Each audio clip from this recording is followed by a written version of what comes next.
వైఎస్ఆర్ జిల్లా గుడాలపల్లిలో అరటి పంట నష్టపోయిన రైతులను పరామర్శించారు కమలాపురం వైఎస్ఆర్సీపీ ఇన్ఛార్జ్ నరేన్ రామాంజులరెడ్డి. అరటి రైతును ప్రభుత్వం ఆదుకోవాలని డిమాండ్ చేశారు. ఇప్పటివరకు అధికారులు కనీసం పంట నష్టాన్ని అంచనా వేయలేదని ఆగ్రహం వ్యక్తం చేశారు. ఆయన కూటమి ప్రభుత్వం రైతుల సమస్యలు పట్టించుకోవటం లేదని మండిపడ్డారు రామాంజులరెడ్డి.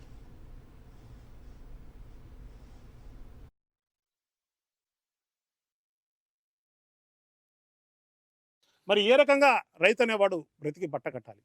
దయచేసి రైతన్నలందరూ కూడా ఆలోచన చేయండి. వ్యవసాయం వర్ధిల్లాలన్నా, రైతు బ్రతికి బట్ట కట్టాలన్నా కూటమి ప్రభుత్వానికి పాడగడితే తప్ప ఇక అది సాధ్యం కాదు అని చెప్పేసి రైతన్నలందరూ కూడా ఒక ఆలోచనకు రావడం జరిగింది.